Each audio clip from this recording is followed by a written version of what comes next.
Well, good evening, everybody. On that note, I'd like to call the Tuesday, September 27th, 2022 public hearing to order. First up on the agenda under 2.1, adoption of this evening's public hearing agenda. Councillor Blanchette, Councillor Pearson, all in favor. It's carried. I will now, under 3.1, read aloud the public hearing statement. This public hearing being convened on September 27th, 2022, held in the Village of Valemount Council Chambers at 735 Cranberry Lake Road in Valemount, BC, V0E2Z0, pursuant to the terms of the Local Government Act prior to consideration of one item. Number one, temporary use permit 22-02, temporary residential structure at 65 Ash Street. At a public hearing, any person present who believes that they are affected by a matter being considered shall be given an opportunity to be heard on the matter contained in the proposal. Members of the public speaking to the proposal should, at the appropriate time, commence your address to this council by stating your name and area of residence. We do not need your actual address. At which time, you may give us the benefit of your views concerning the proposal. Everyone who deems their interests are affected shall be given the opportunity to be heard at this meeting. No one will be or should feel discouraged or prevented from making their views known. All who submit comments at this public hearing will restrict their remarks to the matters contained in the proposal. And it is my responsibility as chairperson of this meeting to ensure that all remarks are so restricted. At the conclusion of a public hearing, council may, without further notice, give whatever effect council believes proper to the representation made at the hearing. So under item 4 for temporary use permit 2202, we do have a presentation by staff under 4.1. Welcome, Ms. Eddy. Hello. So tonight's public hearing is in regards to one item, temporary use permit 2202, proposing to allow one recreational vehicle to be parked on the property at 65 Ash Street. It'll be used as a residence for a period of 2 years, and the property is legally described as Lot 6, District Lot 7355, Caribou District Plan 23725. At the regular council meeting of August 23rd, council gave initial approval to the proposed temporary use permit. Notices have been posted and letters sent to adjacent property owners inviting anyone affected by this application to provide feedback at tonight's public hearing or via written submissions. The proposed application satisfies the requirements outlined in the Temporary Residential Structure Policy Number 83 for the provision of water, sewer, power servicing, and garbage disposal. And the location of the unit is compliant with setback requirements, and the RV has been confirmed to have the CSA Z240 RV certification by the building inspector. Ms. Eddy, under 4.2, have there been any written submissions received prior to the proceedings? None as of noon today. Thank you so much. Or 4.3, this is an opportunity for the public to have any presentations be forwarded. Are there any verbal presentations from the public? The second call for verbal presentations from the public. Third and final call for verbal presentations from the public. Is the proponent present? Are there any questions from council to staff and or the proponent? Then I will adjourn this public hearing. Thank you.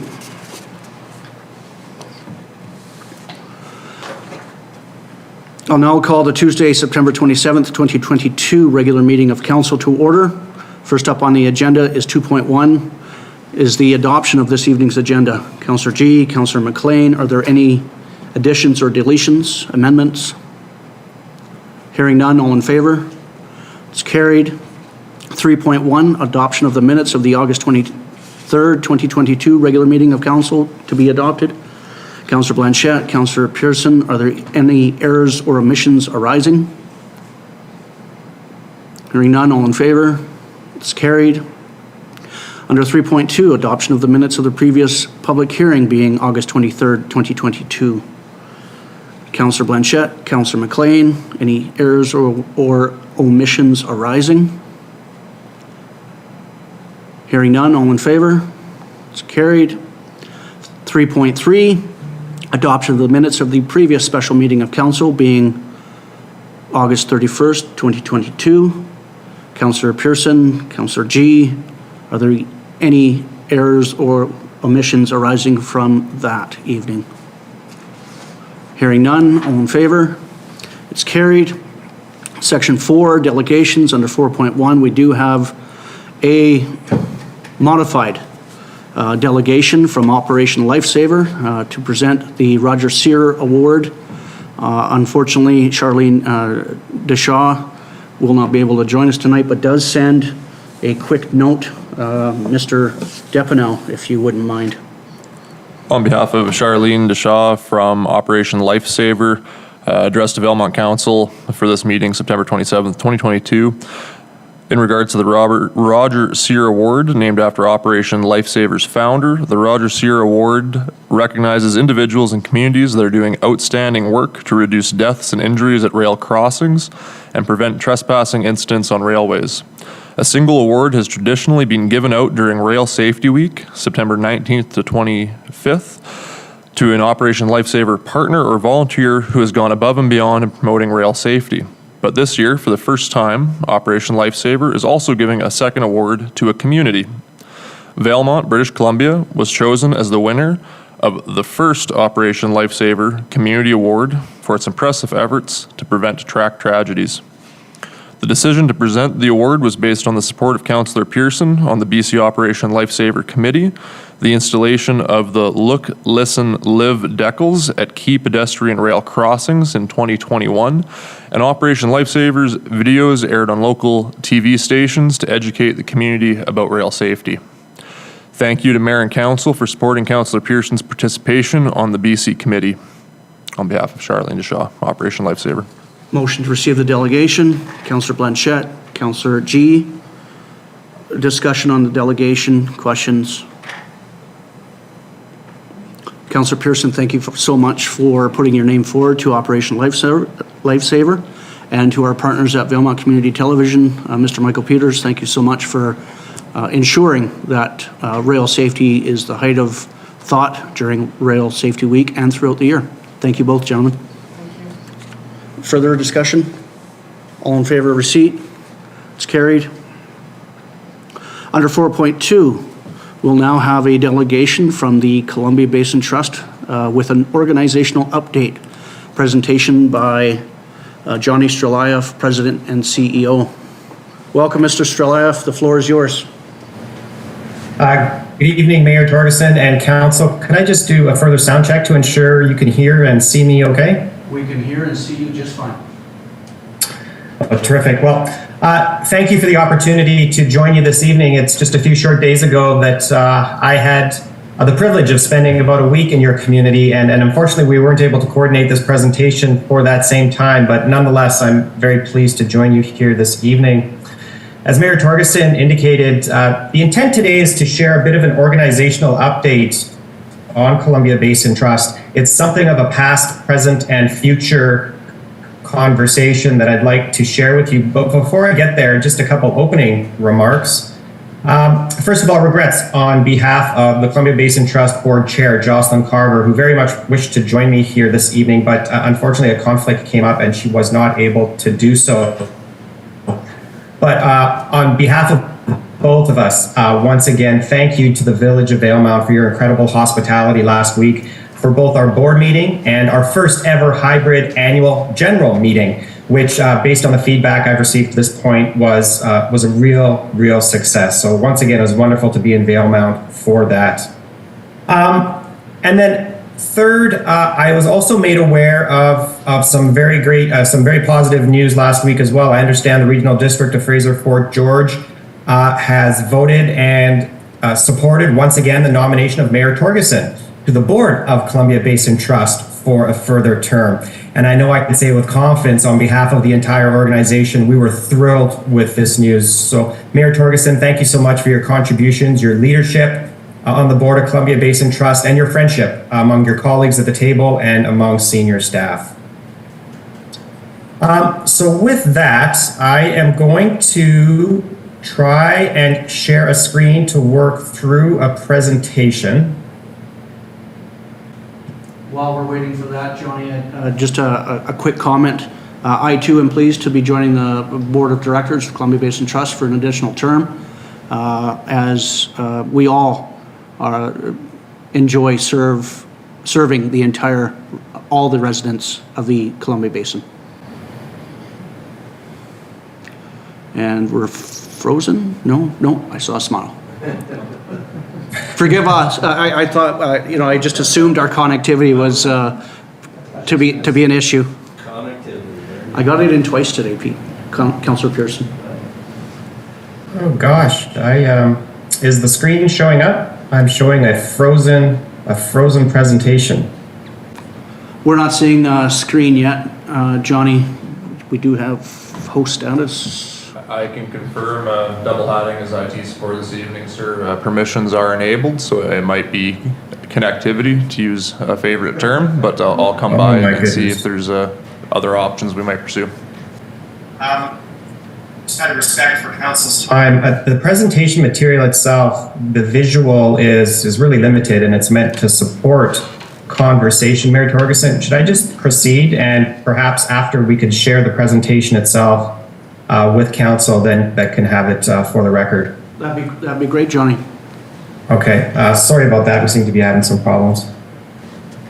Well, as I mentioned at the opening, the intent really is to have a bit of an organizational overview. This is something that we typically put out as an offer to each of the regional districts that has the authority to nominate to a member to the Columbia Basin Trust Board. But this year we wanted to extend it right out to the community level for reasons that will become apparent in a moment. And like I mentioned, I'd really like to talk a bit about the past, the present, and the future. And I'm going to be fairly brief with regards to the past. For those that were able to join our annual general meeting, you would have heard myself and Chair Carver speak a little bit to the last year, the financial results and achievements of Columbia Basin Trust and communities around the region. I am pleased to say last year was the highest year in terms of revenue generated by Columbia Basin Trust. Approximately $96 million of revenue generated from our investments. And as a reminder, Columbia Basin Trust generates all the money that is available for community supports from our investments. Those assets we managed to generate a financial return. So approximately $96 million in revenue allowed us to deliver approximately $88 million in community supports across the Columbia Basin region. And this can be further broken down to approximately $62 million in grants or supports for programs and initiatives, about $7 million for investments in basin businesses or real estate or other assets in the region that will then deliver benefit into the future. And then about $12 million in what we call capital projects. And the most significant part of this investment was expansion of Columbia Basin Trust broadband network around the region. This is an area where we continue to focus considerable financial and human resources and expect to do so into the near term as well. My summative comment at the annual general meeting is based on the revenue that's being generated and the financial position of Columbia Basin Trust at the moment. It is a fair statement to say Columbia Basin Trust is in a sound financial position, and I think that's something that all basin residents should feel reassured about, that their trust is in a sound financial position to continue supporting the region well into the future. So that was just a little bit about the past. As I mentioned earlier, I really wanted to be speaking at a community level about the present. And the present that I'd like to talk about is the Community Initiatives and Affected Areas program. This is the longest standing Columbia Basin Trust program dating back into the early 90s. It is a partnership between the Trust and local governments and First Nations, and it really was developed at a time when Columbia Basin Trust was quite small, in its infancy, and trying to find a way to efficiently support community level programs and initiatives, and to do so with a level of local decision making. The two programs over time have really been unchanged from the time they were launched. And each year, Columbia Basin Trust reviews a cross-section of our existing programs to ensure They are continuing to deliver value as originally intended. They align with our strategic priorities, and they're being efficiently delivered to result in the optimal benefit to basin communities and residents. So this last year, we did undertake an assessment of the community initiatives and affected areas program. We engaged a third party to assist us with this review because we wanted to solicit broad feedback. And I would like to offer thanks to those on council who took an opportunity to share views on these two programs. At the end of the day, we ended up with a what I would call a generously developed final report. It was about 2 inches thick, very robust, and the findings were very reassuring. And what we very clearly concluded was the program continues to deliver ongoing benefit in communities, but there were some opportunities for refinements. So that's what I'd like to chat about here today. So what would be staying the same? What is expected to remain the same into the future? The model of this program will be the same. It'll continue to be a partnership between Columbia Basin Trust and local governments and First Nations around the region. And it will continue to be a flexible form of support for community projects that incorporate public input and local decision-making into the process. So those fundamental tenets, why it is we developed this program in the first place, will remain unchanged into the future. Equally important, but will also maintain the same, is the funding allocation, the dollars made available. These can be very difficult decisions for the Columbia Basin Trust Board, the level of funding to the more than 70 programs, but it was clearly supported to continue to provide the same level of financial support to these programs into the future. So that would remain unchanged. Where we will see some refinements, as I mentioned at the opening, there are actually 2 programs that have operated in parallel, community initiatives and affected areas. And with the passage of time, there's been a level of understandable confusion between the programs. What are they intended to accomplish? Are they intended to be complementary? Are there eligibility criteria that are different between the 2? And what came out of the recommendations that was clearly supported by the Trust Board and staff was to, in effect, merge these 2 into a single program. The name of that program will be the REDI program, R-E-D-I, standing for Resident Directed. That really speaks to the role of folks in our communities in making decisions. So this will become, in effect, a merger of 2 historic programs, the new REDI program. The Columbia Basin Trust Board approved a 5-year commitment to the funding for the program into the future. Each year, there's still a requirement to approve an annual budget, but what the board is saying is, barring something unforeseen, the organization is committing to a further 5 years for the new REDI program. The third matter that will be refined is there will be an increase in the administration funding. So each of the delivery partners, you included, are entitled to an administration fee for all the work you undertake to support this grant model. We understand the burden, and in some instances, increasing burden of administering the program, so there will be an increase in the administration fee. And then finally, there was a strong call to have increased Columbia Basin Trust staff presence at community meetings, to be available to answer questions as they come up from community members, clarification on things like potentially eligibility. So there is a commitment on behalf of the trust to have a much greater staff presence around the region as the program conversations and resident input is taking place. So that's a little bit about the present. And again, we wanted to share this information firsthand because we know how important these programs have been historically in communities, and convey what we believe is a strong message and commitment to the future of the new REDI program. And then finally, I'll just wrap up with a little bit of a talk of the future. Our current Columbia Basin Management Plan, which is really our core strategic plan, is set to come to an end at the end of calendar 2023. And just as a reminder for council, this strategic plan and the priorities embedded really is a touchstone document. Every program and initiative and budgeting recommendation that is made ties to one of our strategic priorities. And like I said, the current plan comes to an end at the end of 2023, and it is time to start planning for renewal of that plan. We need to go out to communities once again, have robust conversations around what residents would like to see the trust supporting 2, 3, 5, 10 years into the future. Understand visions, priorities, aspirations, consolidate this feedback into a draft plan, and then share that with Basin residents as a bit of a ground truth to make sure that we've heard and captured their feedback. This effort is going to be starting this fall with smaller groups, and it will begin in a very public way in earnest in spring of 2023. It will be under the banner, Our Trust, Our Future, and the objective is to pull all this feedback together. Like I said, share a draft plan with Basin residents and hopefully present a final recommendation to the Columbia Basin Trust Board in November of 2023 for their approval.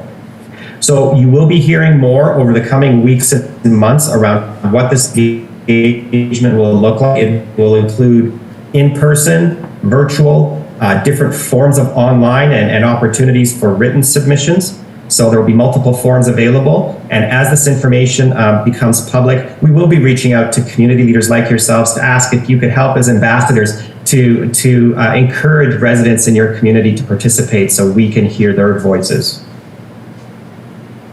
So I realize that went a little bit quick in terms of past, present, and future, but maybe I'll just end where I started and thank the community once again for what was a wonderful visit last week and the incredible hospitality that was shown to myself, our board of directors, and senior staff who had really the privilege to visit Valemount once again.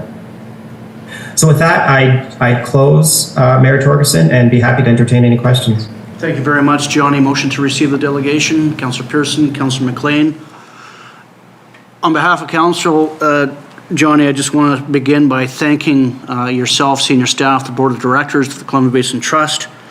First off, with your 5-year commitment on the READY program, as well as the upcoming and ongoing community consultation as you plan for a new Columbia Basin management plan. We're really looking forward to engaging with you come spring, and if any opportunities arise, you can count on these members of council, both current and future, to ensure that community engagement is top of mind. Questions for the delegation, council? Councillor Blanchette? No questions, but I just want to say congratulations and thank you very much. We always appreciate information and the partnership that we have with CBT, and I know the whole community feels that way. So thank you very much. And the READY program sounds really exciting, and I'm looking forward to this year with that. It'll be great. Thank you. Thank you, Councillor. Further comments, questions?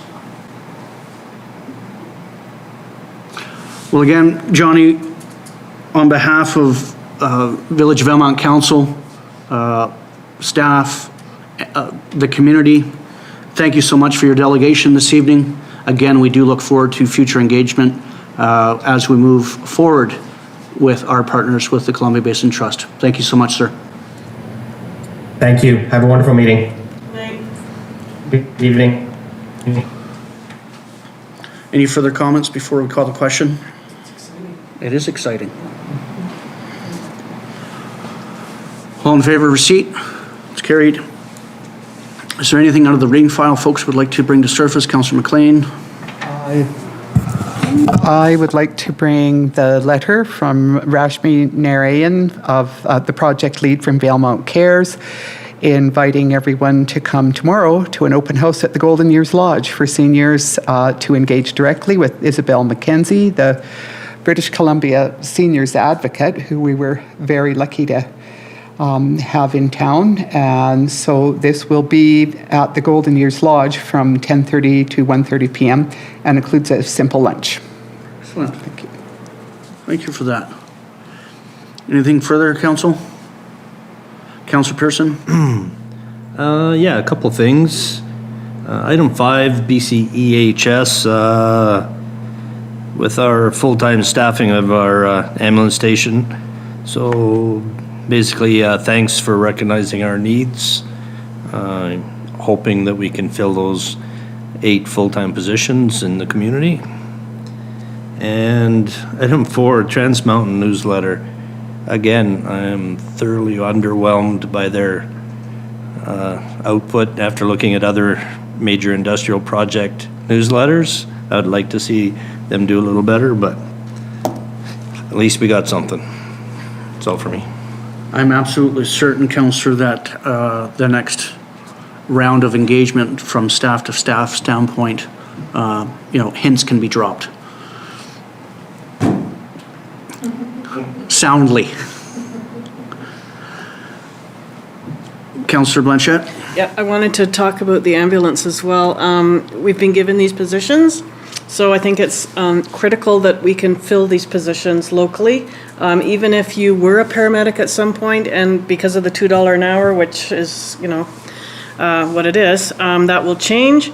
So I'd like to encourage anybody who has this interest, who has this drive, to contact the ambulance and step forward, because we really do need to fill these positions or we're going to lose them.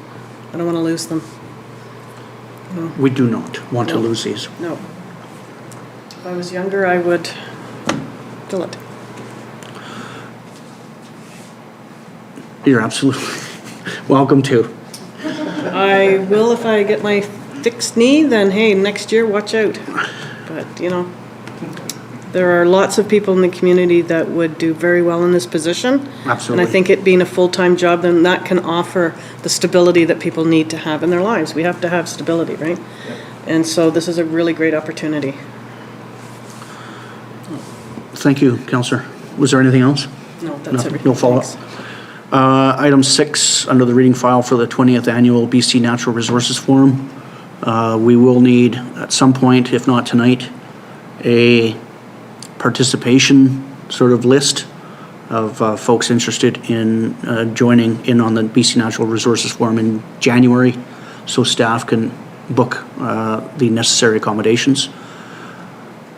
Is there anybody any incumbents wishing to throw their names forward? Did you want to attend? I would like to see you go. I will.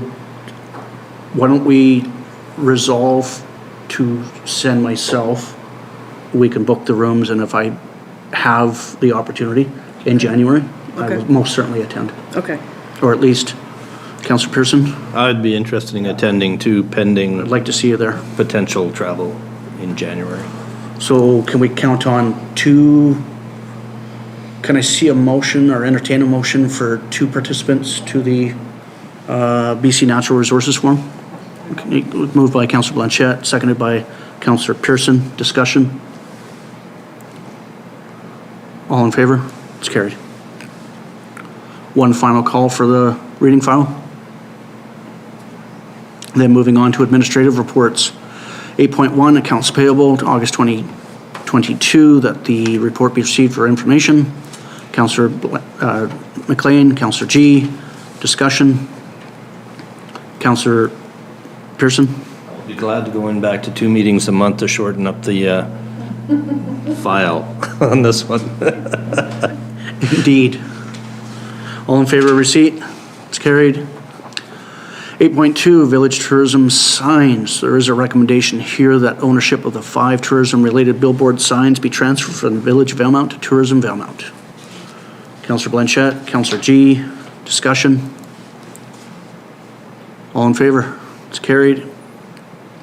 Under 8.3, temporary use permit 2202, 65 Ash Street. There is a recommendation that temporary use permit 2202 for 65 Ash Street, legally described as Lot 6, District Lot 7355, Caribou District Plan 23725, proposing a temporary residential structure for up to 2 years, be approved. Councillor G, Councillor Blanchette, discussion. Lots of feedback during the public hearing. All in favor? It's carried. There is a request to connect to village water service under 8.4 with the recommendation that the Village water service extended outside of village boundaries, specifically to 1000 Cranberry Lake Road, Regional District Fraser Fort George, legally described as Lot 20, District Lot 7354, Caribou District Plan BCP 7447, be denied. Councillor Pearson, Councillor Blanchette, discussion. Councillor Blanchette, then Pearson. Staff was very clear in what the mandate is and what the community charter says. Councillor Pearson? Yeah, I agree 100%. To start looking to extend our services outside the boundaries that we collect taxes on is a bit of a precedent that I don't think we want to go down. Certainly something to consider for the boundary expansion that may or may not be around the corner or 20 years from now. No. Further discussion? All in favor? It's carried. Under Section 9, Bylaws and Policy, 9.1, Village of Valemount Council Procedure Amendment Bylaw Number 862, 2022. Recommendation here be given third reading. Councillor Blanchette, Councillor MacLean, discussion.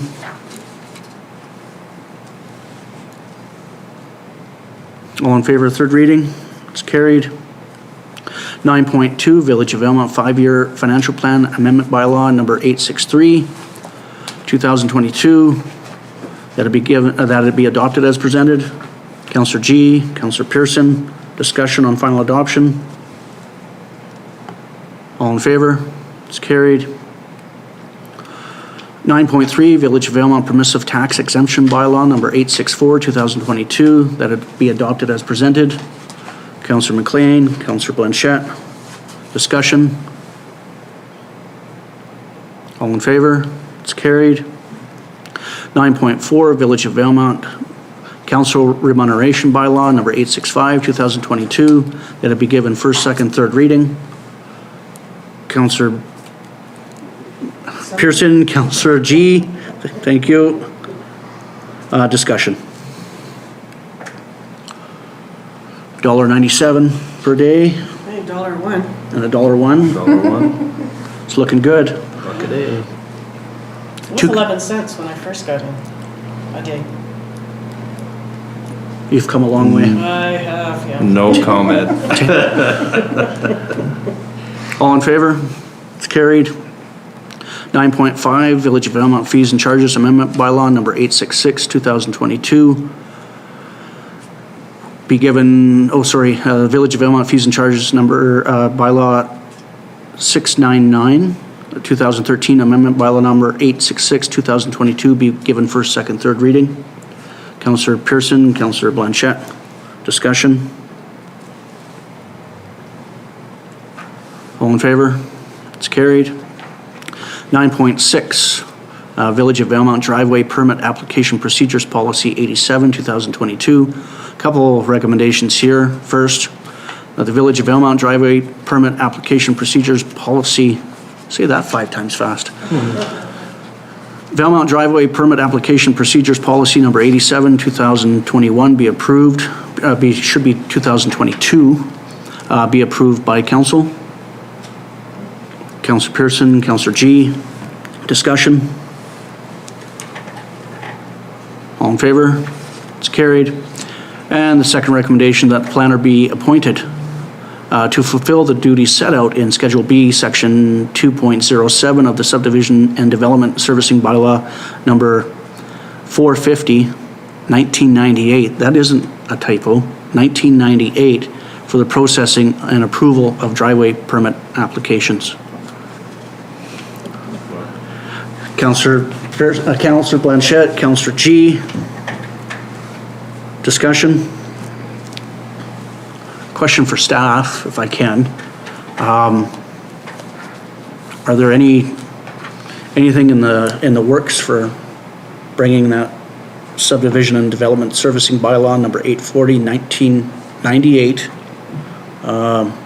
closer to the date that we're currently in? Your worship, certainly we're reviewing our bylaws at this time, and any of those that are of a date similar to this are certainly on our list for modernization. Thank you very much.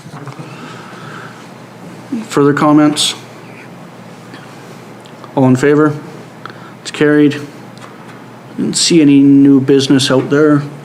Any notices of motion members would like to bring forward? Then on to council reports. I think we'll split it up. We'll go one UBCM, one non-UBCM, one UBCM, one non-UBCM, and then finish off. Excuse me. Councillor Pearson. Okay, August 31st, special council meeting. September 1st, we had a PHR Zoom meeting dealing with the Health Key program and the work on that. September 12th to 16th was UBCM.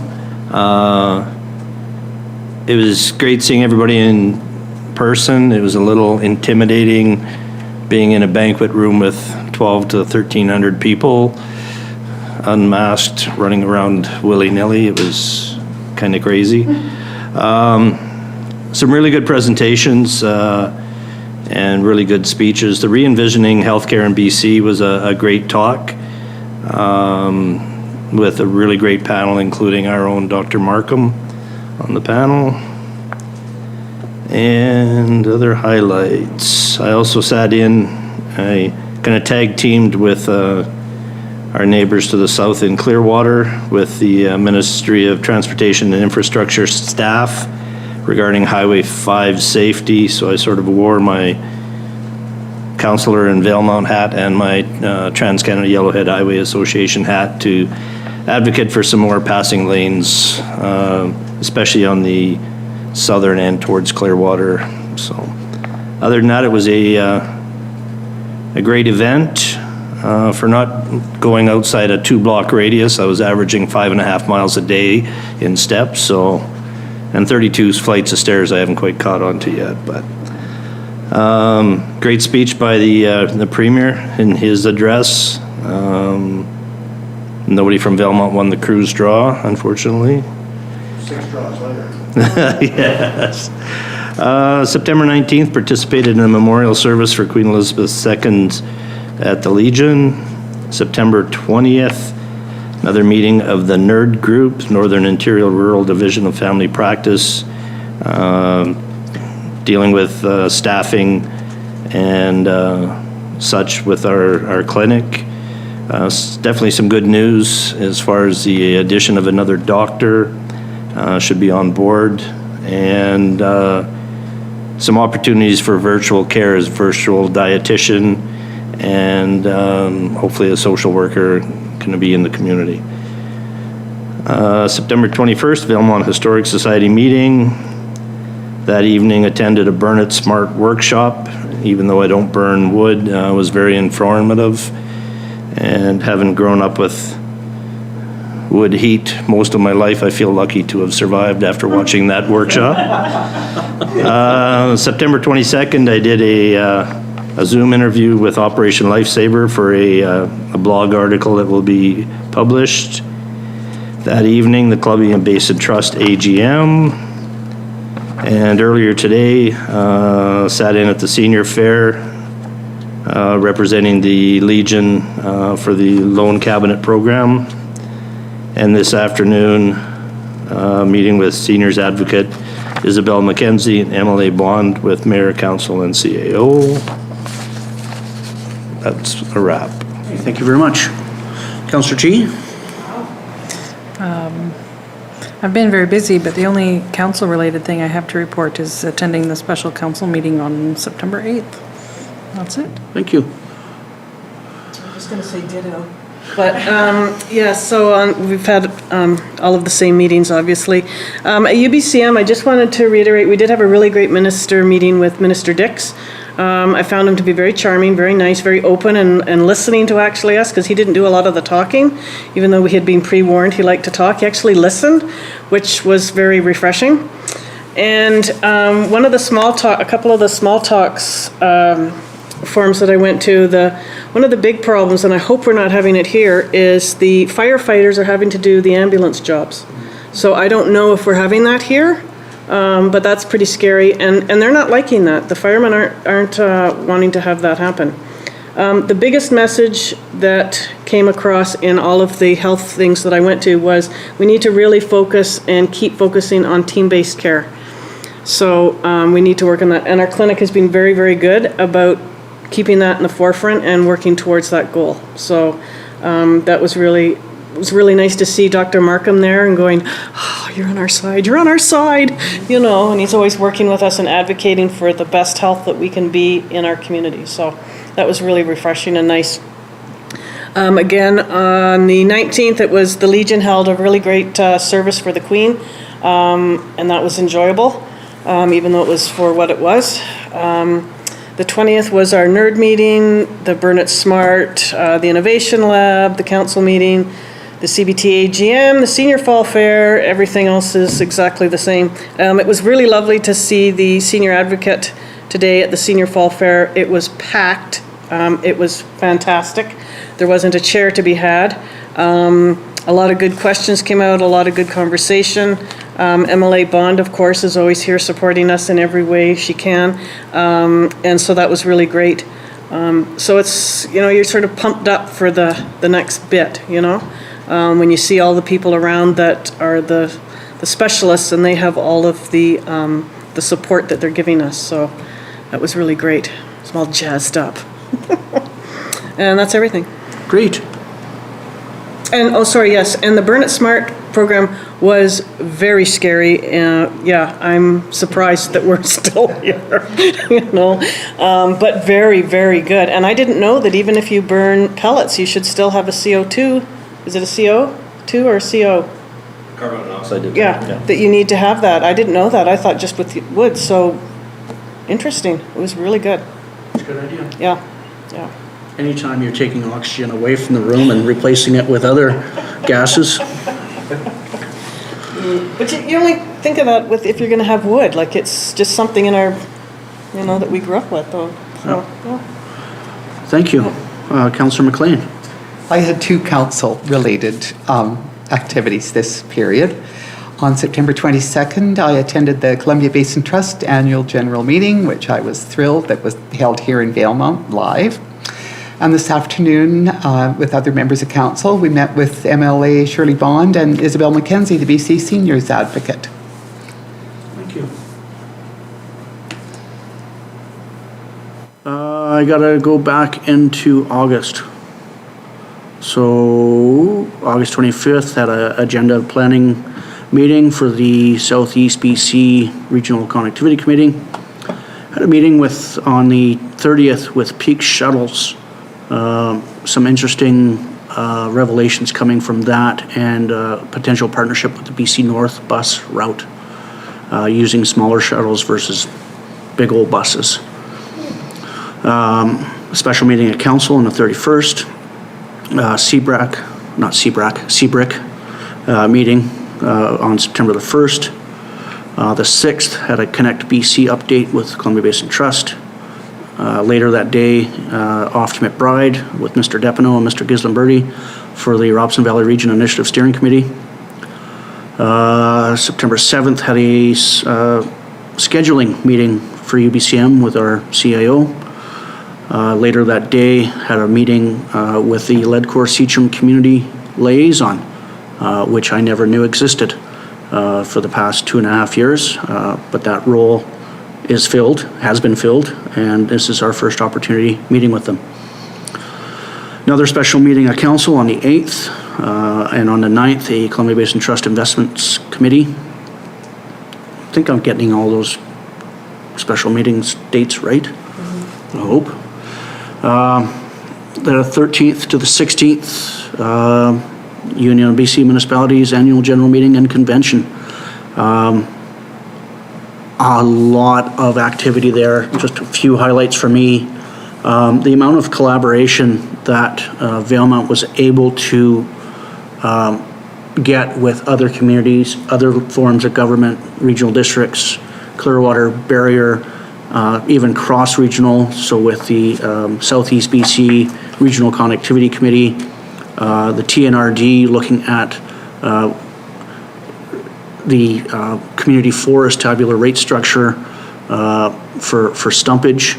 I believe Councillor Pearson met with the ADM later that week, as I did, with a status quo on stumpage, so allowing COM4s within the province to continue to be innovative, to continue to be nimble without having that overbearing cost of stumpage, which was a major highlight. The other major highlight was Minister Dix, again, really receptive on our community needs, both at the primary health care level and pre-hospital care. I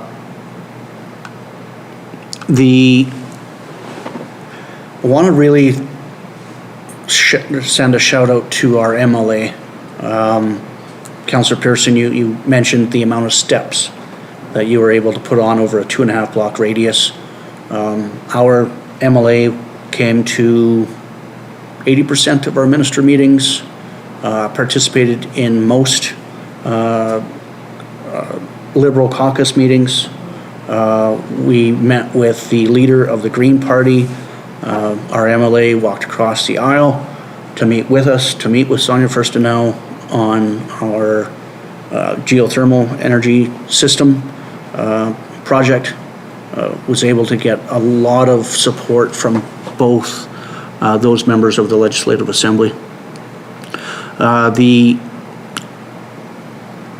The speech put out by Municipal Affairs Minister Nathan Cullen was absolutely outstanding.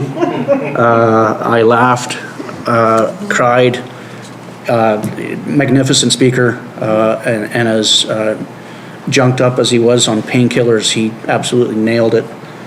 So it's on YouTube. I encourage anybody to look up the UBCM address from the Minister of Municipal Affairs. It was outstanding, as was the address from the third party leader of the Greens, Sonia Furstenau. We ended, as you both noted, with a really good address from Premier Horgan, his last, to the Union of BC Municipalities.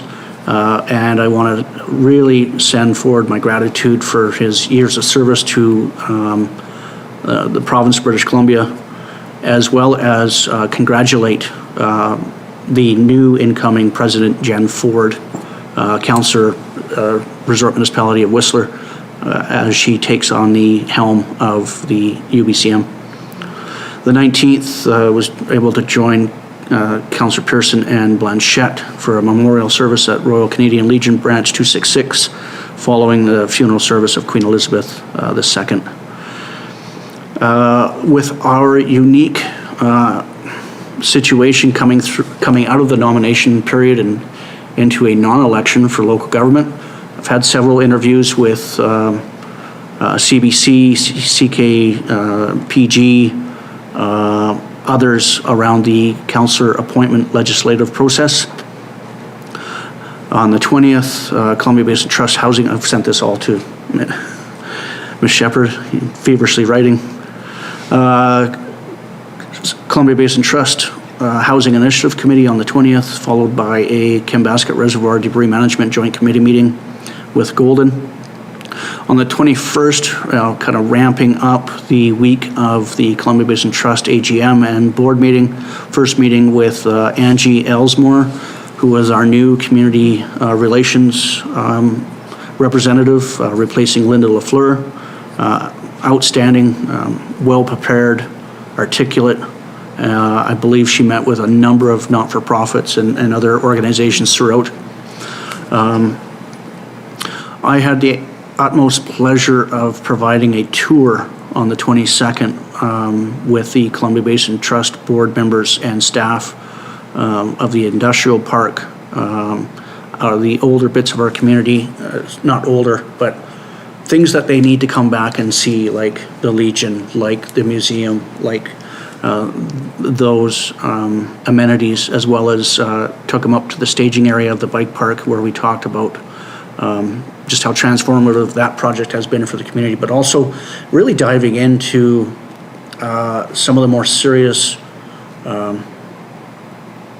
who holds liability on Crown land kind of questions, and it really, really good conversation up there.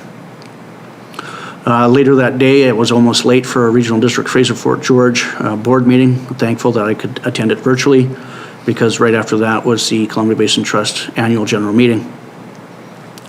The next couple of days was also Columbia Basin Trust regular board meetings, as well as the Columbia Basin Trust Investments Committee meeting the morning of the 23rd. The 26th took part in my last, not last, but for this term, my last NDIT, Prince George Regional Advisory Committee. It will be the last meeting for both outgoing City of Prince George Mayor Lynn Hall and outgoing District of Vanderhoof Mayor Jerry Thiessen. It was a really emotional time to say thank you to both those two gentlemen for their incredible mentorship and also their friendship. Hopefully the friendship continues. Columbia Basin Broadband meeting this morning, as well as I attended the Seniors Fall Fair this afternoon for the Aging in Place panel. What an incredible lineup, including our own Councillor MacLean representing her organization. Want to really give our thanks to Mr. Jim Stewart and Terry Stewart, longtime community members, 50 some odd years, Donnie. And they will be departing Valemount and heading to Courtenay. I know they will be extremely missed. As well as the feedback received, both Jim, I mean, both his seriousness and his sense of humor really came forward this afternoon. Again, thanking our member of Legislative Assembly, Shirley Bond, for also taking part in that panel, as did our very own Dr. Ray Markham. And then later this afternoon, got our MLA back together again, got the band back together, and was able to meet with the BC Seniors Advocate, Isabel McKenzie. Really good conversation. I wasn't expecting an hour, let alone two, to really sit down and hash out some of the opportunities that we have before us to support our senior population, and more so even our more vulnerable population. Motion to receive. Councillor MacLean, Councillor G. Discussion. You're not doing very much. No, I'll step it up. Councillor Pearson. Yeah, just one comment in speaking of the health thing. I also put my name forward and will be taking part in I'm hoping it's a series of conference Zoom calls with the Rural Health Alliance, a group of local government mayors and councillors that have gotten together to talk about rural health initiatives and what we can do to drive some change. Excellent. Do you know if that's a legislative committee or just a... It's just an ad hoc committee. Okay. Yep. Okay. What acronym on that? It'll likely be their first meeting to decide that. Thank you for stepping forward on that. Any further questions, comments? All in favor of receipt? It's carried. Are there any public comments? We have public comments prior to the election. The nomination period is closed. However, we've been officially acclaimed. I believe that's the rationale, Your Worship, for why it's worked its way back into the schedule, just that there is not an election period happening at this time. Okay. Are there any public comments this evening?